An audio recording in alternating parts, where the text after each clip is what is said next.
Pues como comentaba yo en el video anterior, Tarzán es de verdad un parteaguas en el cómic moderno. Y pues como siempre sucede, cuando un personaje pega, sufre de imitaciones y sufre de... Bueno, no sé si la palabra correcta sea sufrir, pero vive varias encarnaciones, competencia, porque pues ven que está la mina de oro ahí y pues se trata de explotar ese mismo nicho por otros muchos medios. Y Tarzán es un personaje que a 100 años, a más de 100 años de su creación, ha sido imitado innumerables veces. Y pues aquí, pues, si nos podemos acercar tantito, podemos ver diferentes cómics de Tarzán que han surgido. Aquí este era uno de Editorial Novaro en su serie Águila. Es un cómic también ya antiguo. Aquí podemos ver pues todos los daños que le ha propinado el tiempo. También es setentero, pero este lo encontré así casi pues ya desapareciendo de la faz de la tierra y pues lo rescaté. Podemos darnos cuenta que los dibujos, a pesar de que están basados en el diseño de Von Hogarth, pues son un poco más burdos, un poco más sencillos, a pesar de que estos tienen ya más modernidad. Son cómics pues un poco más simples, más sencillos. Podemos ver aquí también a lo que muchos consideran la mejor adaptación de Tarzán en el cine, que es el señor Johnny Weissmuller, atleta y medallista olímpico, que pues le ofrecieron el papel de Tarzán debido a su fortaleza física y a su carisma.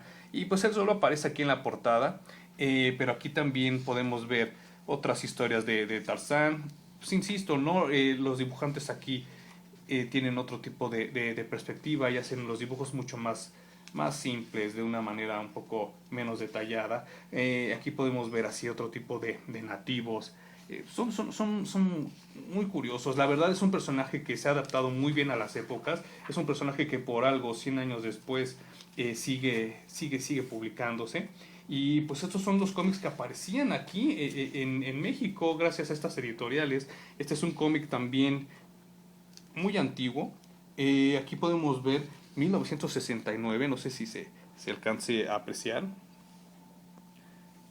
Pues aquí podemos ver, este también es un cómic así bastante antiguo y es un cómic estadounidense. Este de verdad, yo creo que la persona a la cual le compré el libro que tenía, bueno, que les mostré en el video anterior, pues era alguien que apreciaba realmente los cómics. Bueno, obviamente era un revendedor, pero escondido entre las páginas venía este cómic. Es un cómic muy pequeño, pero pues este es un cómic antiguo y venía entre las páginas del libro que les enseñé en el video anterior. Y es otra adaptación de Tarzán, ya con su hijo Korak, que también aparece en las novelas subsecuentes del Hombre Mono.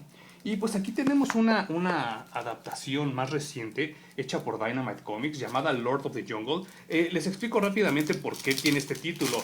Cuando Dynamite saca este cómic, lo hace sin el permiso de la empresa de Edgar Rice Burroughs.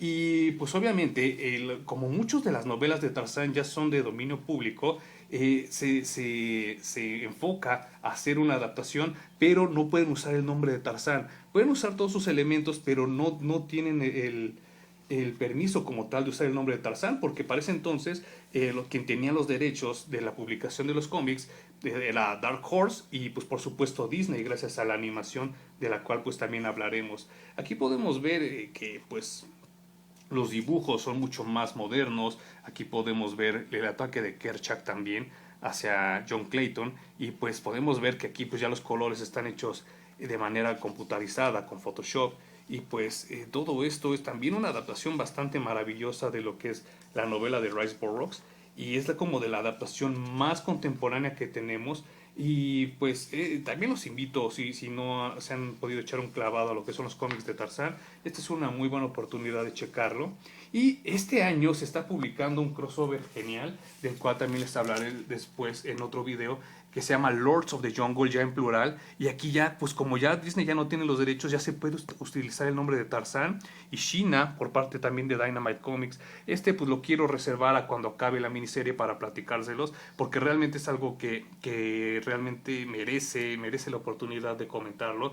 Y pues aquí tenemos a Sheena, que también viene siendo como otra adaptación femenina de lo que es el mito de Tarzán. Es como la versión en mujer, que también le dedicaré un video porque realmente es importante hablar de este personaje que ha sido como un parteaguas, al igual que Tarzán, pero también del cómic y de las superheroínas o de las heroínas de aventura.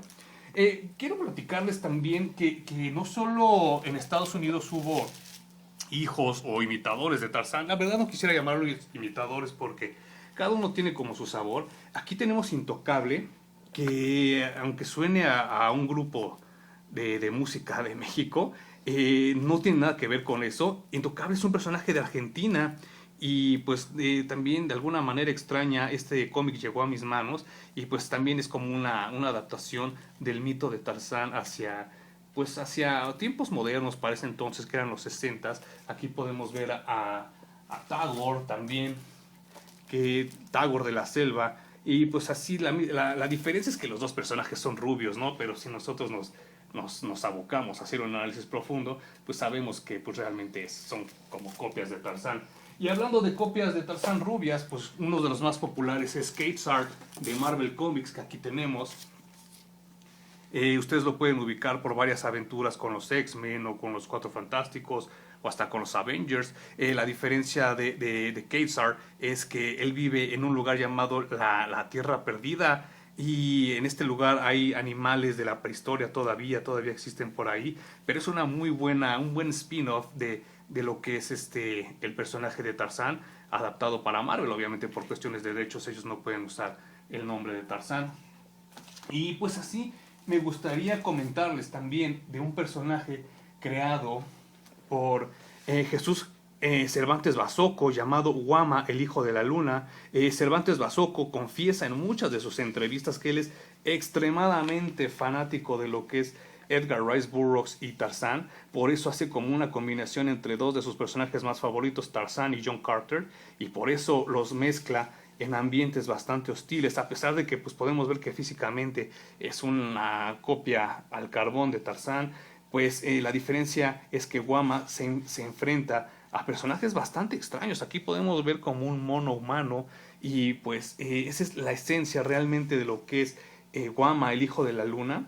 Aquí podemos ver esta portada. Este cómic es realmente antiguo, o sea, si lo pueden apreciar, ni siquiera tiene el formato de los cómics sesenteros. ¿Por qué? Porque este cómic es de 1959, o sea, es bastante antiguo y pues gracias a Dios cayó en mis manos.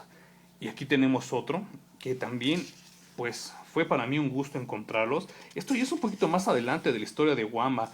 Aquí podemos ver que también se enfrenta así.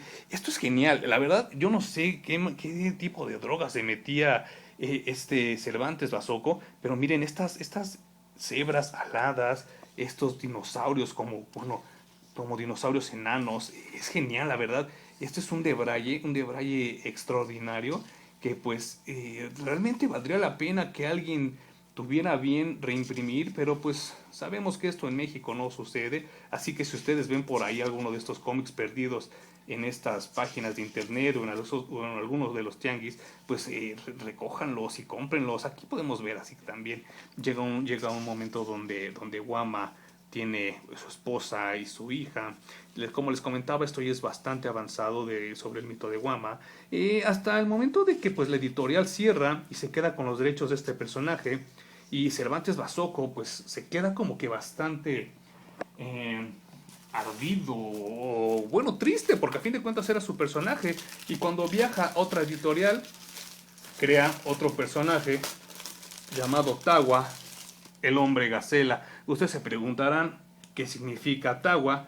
Pues si ven aquí y juntamos los dos nombres, es el principio de Tarzán y de Guama, y por eso nace Tawa, el hombre gacela, el cual pues también es otro homenaje a Tarzán, con la diferencia de que si las aventuras de Guama eran bizarras, estas son el doble de bizarras.